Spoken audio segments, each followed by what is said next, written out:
حضرت عائشہ رضی اللہ تعالیٰ عنہ کے پاس خلیفہ وقت کی طرف سے بہت بڑا مال آیا. انہوں نے اپنی خادمہ کو حکم دیا کہ اس کو غریبوں میں تقسیم کر دو. وہ سارا انہوں نے غریبوں میں تقسیم کر دیا. شام کو جب افطاری کا وقت ہوا، روزہ رکھا ہوا تھا، نفل روزہ تھا، تو روزہ افطار کرنے کے لیے کچھ نہ تھا گھر میں.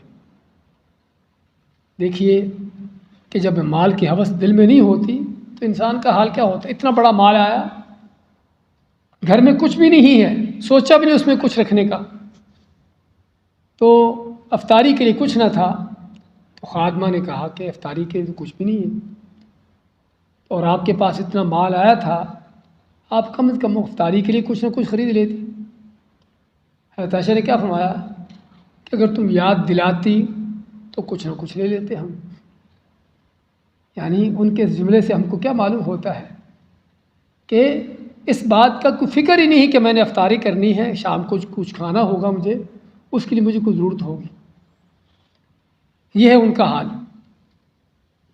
تو اس لیے صحابہ کے ہاں مال جمع کرنا تو دور کی بات ہے، مال کو آتا بھی ہے تو اس سے جان چھڑانے کی کوشش. عمر فاروق کے زمانے میں حمص جو شام کا ایک علاقہ ہے، اس کے گورنر کے بارے میں پتہ چلا کہ وہ فقیر آدمی ہے، غریب ہے. حمص کا گورنر پتہ چلا کہ وہ غریب ہے. انہوں نے وہاں پر صدقہ خیرات بھیجے تو اس کو بھی کچھ صدقہ خیرات بھیج دیا. تو اس کے گھر میں جب پہنچتا ہے وہ صدقہ خیرات تو پریشان ہو جاتے ہیں. اتنے پریشان ہوتے ہیں کہ بیوی پوچھتی ہے کیا خلیفہ وقت فوت ہو گئے، کیا کوئی بڑی آفت آئی ہے؟ کہنے لگے نہیں، اس سے بڑھ کر آفت ہے، اس سے بڑھ کر مصیبت آئی ہے. کیا ہے؟ الفاظ کیا ہے ذرا غور سے سنیے. کہتے میرے گھر میں دنیا آ گئی تاکہ میری آخرت کو برباد کرے. فقیر آدمی ہے، غریب آدمی ہے، لیکن اور خلیفہ وقت نے کچھ ان کو مال بھیجا.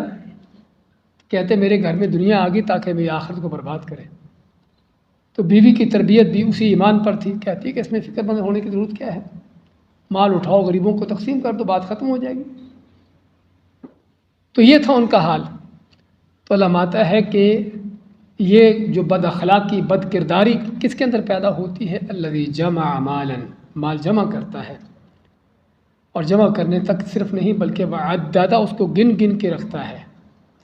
یعنی اس کو شمار کر رہا ہے کہ کتنا اور بڑھ گیا. مال کی ہوس، اس کی لالچ، اس کو بڑھانے کی کوشش. اور یہ ہے اصل وہ عذاب جو اللہ تعالیٰ اس طرح کے بدبختوں کو دیتا ہے.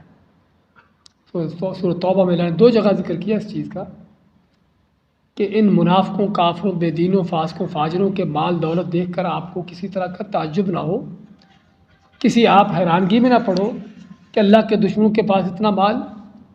اللہ مانتا ہے کہ یہ تو اللہ تعالیٰ صرف ان کو دیتا ہے لِيُعَذِّبَهُمْ بِهَا فِي الْحَيَاةِ الدُّنْيَا، کہ تاکہ اسی مال سے ان کو دنیا کے اندر عذاب دے. اور واقعی بہت بڑا عذاب ہوتا ہے. آپ دیکھتے ہو بعض لوگ بیچارے کھانا بھی کھا رہے ہیں تو ساتھ بل چیک ہو رہے ہوتے ہیں، نیند آتی نہیں بیچاروں کے. اس انداز سے دل دماغ پر مال چھایا ہوتا ہے، حساب کتاب اس انداز سے اس کی فکر ہوتی ہے کہ نیندیں اڑی ہوتی ہے جب تک کوئی اپنے کیپسول نہیں کھاتے، کوئی انجیکشن نہیں لگاتے، اس وقت تک نیند نہیں آتی. اس سے بڑھ کر اور عذاب کیا ہے؟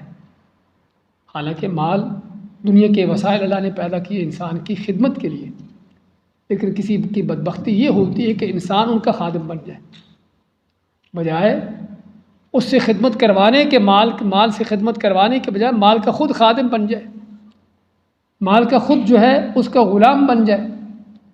اور اسی آپ ماتے ہیں جس طرح کہ صحیح بخاری کی حدیث ہے تعیس عبد الدینار تعیس عبد الدرہم، کہ دینار کا بندہ، درہم کا بندہ بدبخت ہو.